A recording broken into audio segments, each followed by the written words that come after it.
We are continuing our study in Matthew chapter 24 this evening. And I'd like for you to turn to Matthew 24 and let's go down to verse 29. Matthew 24, verse 29. It says, beginning in this passage, "But immediately after the tribulation of those days, the sun will darken, and the moon will not give up its light, and the stars will fall from the sky, and the powers of heaven will be shaken. And then the sign of the Son of Man will appear in the sky. Then all the tribes of the earth will mourn, and they will see the Son of the Man coming in the clouds of the sky with power and great glory. And he will send forth his angels with a great trumpet, and they will gather together his elect from the four winds, and one end of the sky to the other." Now, for many people in the world today, they would read that, and sadly, they would take it out of context to denote something that possibly could happen in the future. And whenever you look at the way this passage is put together, when you understand what Jesus is talking about here in this passage, truly the reality is this could happen again, yes, but not in the realm of what is commonly promoted within our world today. We understand that there will be a disturbance, cosmic disturbance. But I want you to look at this passage in Matthew 24 and verse 29. He talks about the sun darkening. The moon will not give us light. The stars will fall from the sky, and the powers of heaven will be shaken. But I want us to look briefly here, if I can get it up on the overhead. I didn't know it was not working.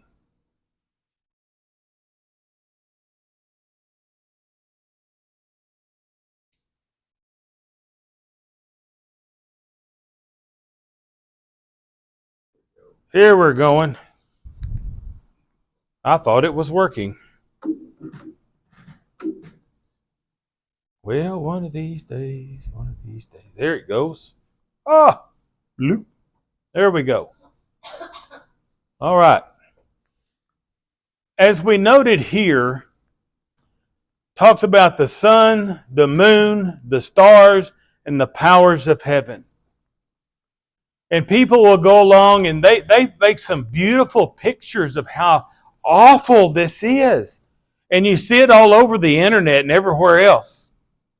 But what they don't teach us, what they don't show us, is the first phrase here in this passage. It says, "But." Now, whenever you see "but," it's kind of like a therefore.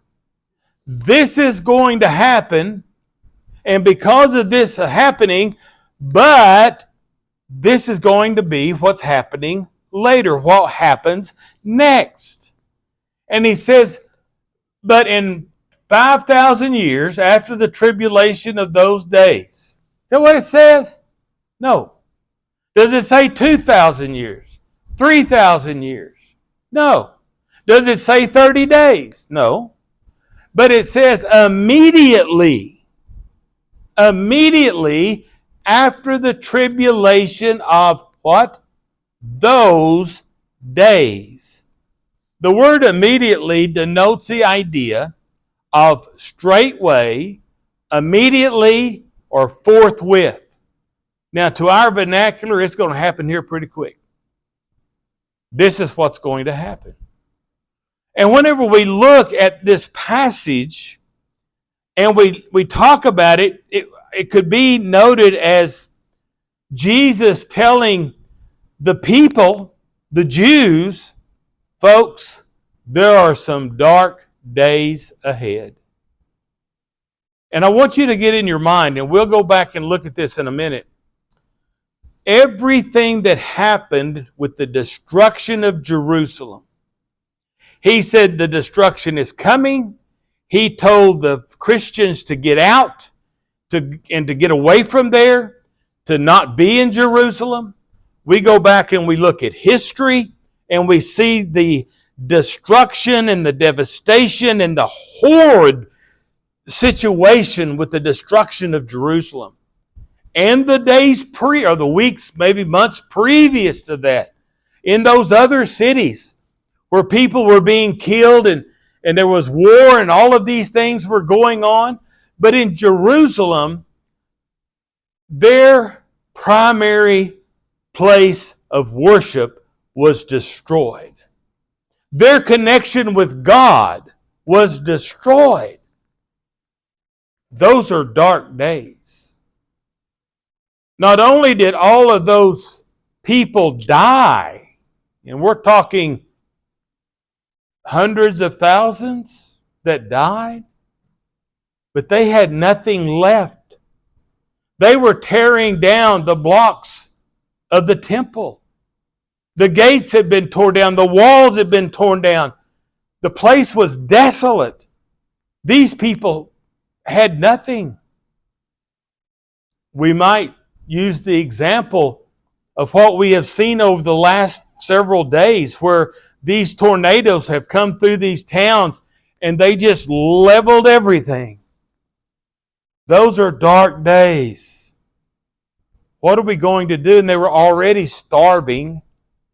We talked about that. That's what he says immediately after these things happen. When we look at this phraseology, the way that this is put together here, it brings to light the symbolism that is common in the Old Testament. And the prophets used these same kind of thoughts to describe God's judgment against the nations. Now, I've put up here several passages. Psalm 18, Jeremiah 4, Ezekiel 32, Isaiah 24, Joel chapter 2, verse 10. Also Joel chapter 2, verses 30 and 32. Amos chapter 5 and 9. Zephaniah chapter 1. These were common symbols of God's judgment against a nation. And that's what he says. This destruction is coming. You Christians, get out. Get out of there before it's too late.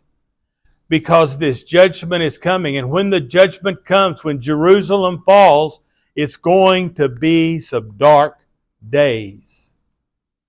Because what did the Jews do? They rejected the Messiah, the only begotten of God, his Son. They were also to the point of no return. They had turned their back on God. They were not preaching the law of Moses. They weren't living by the law of Moses, but by the law of the priests. We also find this very adamantly stated in Isaiah chapter 13. And we'll look at that in a little bit. But Isaiah chapter 13, where it uses this same language, is talking about a prophecy against Babylon and their final end. And you can go back and you can look at Daniel and some of those other books that talks about the fall of Babylon. In essence, here, God is proclaiming the final end of a nation and using this imagery. So the meaning of the signs and what it will happen immediately after the tribulation is that the end of Jerusalem and the temple have come. And the tribulation noted there is not something in the future.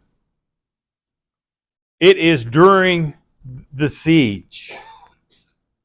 That is a tribulation that no one ever wants to undergo. The nation of Israel was destroyed, and it was the end of the Jewish age. Well, in verse 30, it says, "And then the sign of the Son of Man will appear in the sky, and then all the tribes of the earth will mourn. And they will see the Son of Man coming on the clouds of the sky with great power and glory." Well, I would concur that the tribes of Israel mourned the destruction of Jerusalem and the destruction of the temple. The phrasing here in this passage denotes the Son of Man will appear in the sky, and he is coming in the sky. And we understand, if we go over to Acts chapter 1, that Jesus ascended into the heavens, into the clouds. And we study other places that, yes, he will return in the clouds. But this is another one of those commonly used phrasing, denoting that, yeah, Jesus is going to deal with this problem with the children of Israel. And we go back to the book of Hebrews that talks about the time coming to an end, the covenant being fulfilled, and a new covenant being established. But again, let me reiterate this. Even today, there are people who still do not accept Jesus as the Messiah, nor that he established a kingdom, because it's not what they wanted, even today. And we talked a little bit about that in some past lessons.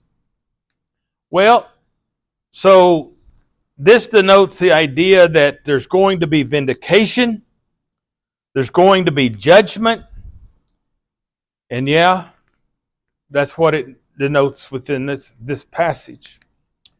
Verse 31, Matthew 24. "And he will send forth his angels with a great trumpet, and they will gather together his elect from the four winds, from one end of the sky to the other." Now, again, we're using a phrasing that they would have understood.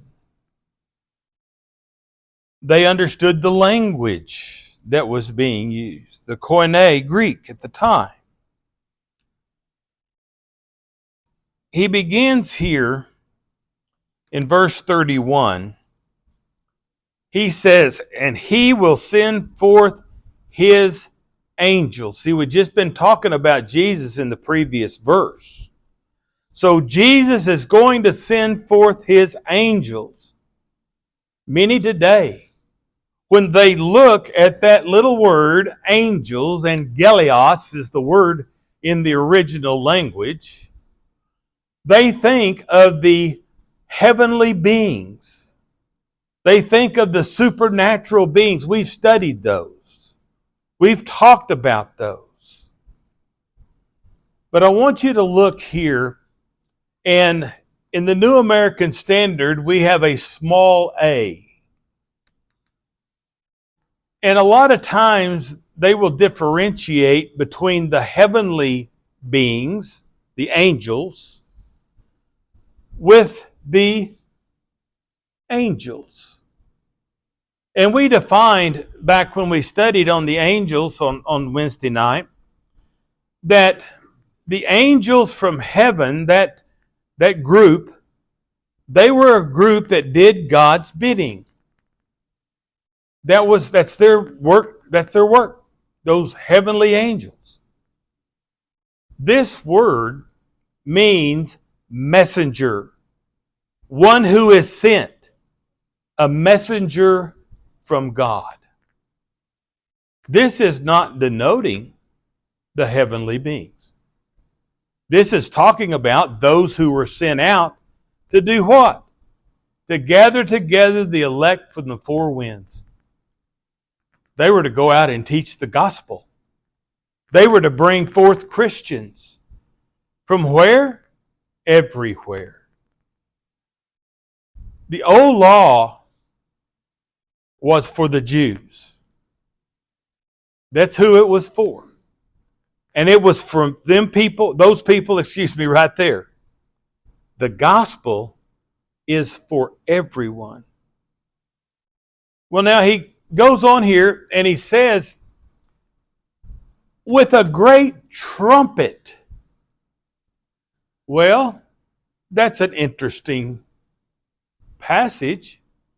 And I have seen pictures made by people that represented this passage where they would have this, what's the word I want to use here? Their idea of what an angelic messenger would look like, standing there and they were blowing the trumpet. Well, I would suggest that the wording here denotes the idea that the trumpet is the gospel. The trumpet is used throughout the Old Testament and into the New to call people to the gathering, to call people to the gospel. And we proclaim the trumpet of the gospel to the world today. That's what he's talking about here. Going to be dark days, but the Son of Man's going to appear. The Son of Man's going to be in the clouds. And we know, going to Acts 2, which is after this was stated, the gospel is going to be taken to the four winds. And that's a key thing. The gospel is for every person in the world and was to be taken to the world. Such events, as many think in their minds, sounds like the second coming of Christ. But I want us to consider again some of the things I've already talked about so that we can reiterate how important it is to understand that these things that happen immediately after tribulation wasn't the second coming of Christ, wasn't the end, but it happened after Jerusalem fell. Again, we go back to Matthew 24 and verse 29. We talked about this, but immediately, and that means right now, after the tribulation, fall of Jerusalem, the destruction of the temple, in those days. Mark puts it like this: in those days, after the tribulation, in those days, it happens at that time. And it's dark days. It's a struggle. And it was because, like I noted a while ago, using the word immediately, we looked at that. But it is in connection with that which begins back in Matthew 24, verse 15, where it starts with the abomination of desolation. They sacrificed the pig on the altar. It was no longer usable, and it was destroyed. And you can look over there today, and it's not there. Everything was torn down. And this is some 2,000 years later. He told the Christians in these verses to get out,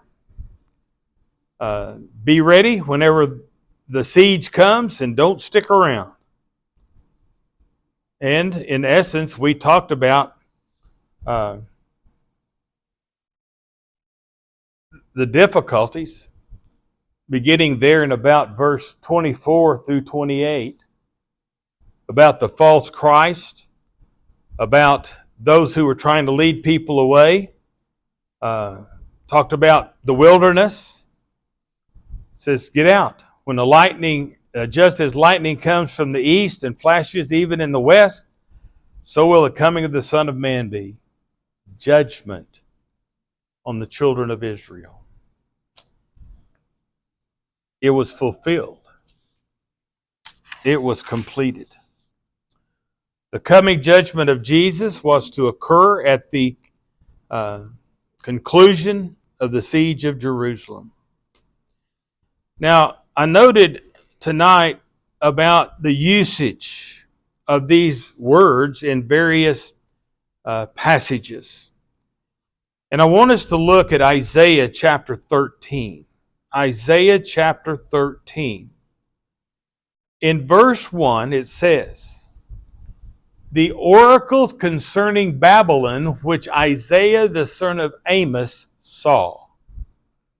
So this is going to talk about the destruction of Babylon, when Babylon was done. And it notes going down to verse 6.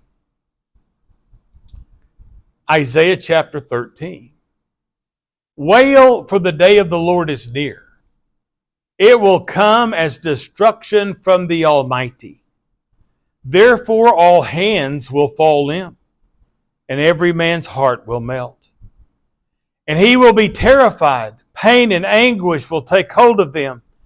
They will wither like a woman in labor. They will look to one another in astonishment, their faces aflame. This is not going to be a good time. We see, even in these 3 verses, some of the things that Jesus had said and the wording that he used, talking about they will wither like a woman in labor. Some of the same kind of thing, the pain, the anguish, the tribulation. Verse 9. Behold, the day of the Lord is coming, cruel, with fury and burning anger, to make the land a desolate, and he will exterminate its sinners from it. That happened to Babylon. It happened to Jerusalem. Same thing. Verse 10. Listen to this. For the stars of heaven and their constellations will not flash forth their lights. The sun will be dark when it rises, and the moon will not shed its light. Same thing he's talking about over in Matthew 24. Using the same wording to talk about the destruction of the nation. It was all done. They had turned their back on God.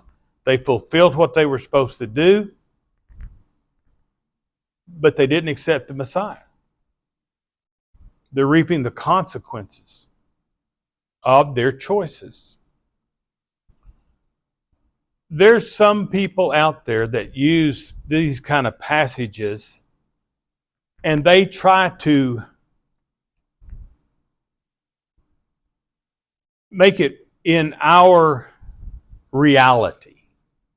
That makes sense. Yeah, I bet you know, whenever the sun was darkened, it was probably a volcano. Well, this is apocalyptic language more than that which is natural. But it denotes the same idea. The moon will not shed light. And I've heard people say, well, the moon's not going to give off any light. Well, folks, if the sun is not giving any light, the moon's not going to give any light because the moon reflects the light.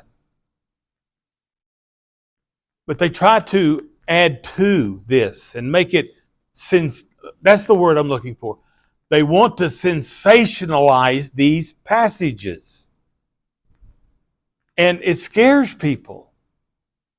And scared people are easily controlled. And that's why a lot of times we see this happening. Verse 11, Isaiah chapter 13. Thus I will punish the world for its evil, and the wicked for their iniquity. I will also put an end to the arrogance of the proud, and abase the haughtiness of the ruthless. I will make mortal men scarier than pure gold, or yes, scarcer than pure gold, and mankind than the price of Ophir. Therefore I will make the heavens tremble, and the earth will be shaken from its place at the fury of the Lord of hosts in the days of his burning anger. It's going to be destroyed.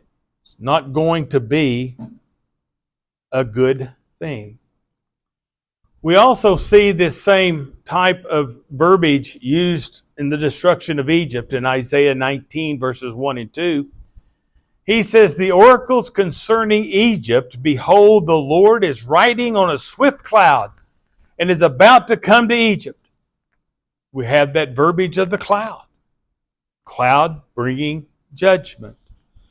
The idols of Egypt will tremble at his presence, and the heart of the Egyptians will melt with them. They had completely turned from God. They were worshiping these idols. So I will incite Egyptians against Egyptians, and they will each fight against his brother, and each against his neighbor, city against city, and kingdom against kingdom. We see the same verb or phraseology dealing with these disasters. Babylon, Egypt, Tyre. Isaiah 23:1 says, the oracles concerning Tyre, wail, O ships of Tarshish, for Tyre is destroyed without house or harbor. It is reported to them from the land of Cyprus. And then, of course, he talks some more about that here in Isaiah 24, 1 through 23. Let's look at verse 23. It says, then the moon will be abashed and the sun ashamed, for the Lord of hosts will reign on Mount Zion and in Jerusalem, and in his glory will be before his elders. In Isaiah 34, verses 4 through 6, it talks about the destruction of Edom. Verse 5, for my sword is saturated in heaven. Behold, I shall descend from judgment from Edom, and upon the people whom I have devoted the destruction. And again, talking about the destruction of Edom. In Nahum, verse 1 through 3 talks about the destruction of Nineveh, and denotes the idea of the vengeance, of the power. God's going to punish them. In the last part of verse 3, it says, in whirlwind and storm is his way, and clouds are the dust beneath his feet. And then in Amos chapter 8, going down to verse 7, it talks about the destruction of Israel. It says, the Lord has sworn by the pride of Jacob, indeed, I will never forget any of their deeds. Because of this will not the land quake, and everyone who dwells in it mourn. Indeed, all of it will rise up like the Nile, and it will be tossed about and subdued like the Nile of Egypt. It will come in a day, declares the Lord God, that I will make the sun go down at noon and make the earth dark in broad daylight. Jeremiah 4, 5 through 6, also going on down to verses 23 through 28, talks about the destruction of Judah. I'm not going to read all of that. When we look at this passage in Matthew chapter 24, verses 29 through 31, it refers to the destruction of Jerusalem. That's what the whole chapter's about. That's what the previous two chapters are about, the destruction of Jerusalem. This is right after, immediate. It's going to be dark days. And like the other Jewish prophets, Jesus uses this figurative language to depict the judgment that's going to befall them. Also, the provision that is made for the righteous. The Jewish prophets foretold God's judgment upon such nations. In essence, going to be dark days for those who have to go through all of that. Destruction and tribulation. He tells the Christians to get out. Jesus is going to come. It's going to be a judgment. It's going to be done. But yet he's going to send forth messengers. And he's going to broadcast the great trumpet, the gospel. And they are going to gather together the elect Christians from all over the earth. So when we look at this passage and we read through it with the mindset that is so popular today, we can sure get way off if we don't stick with the context. And the context denotes immediately after the tribulation in those days.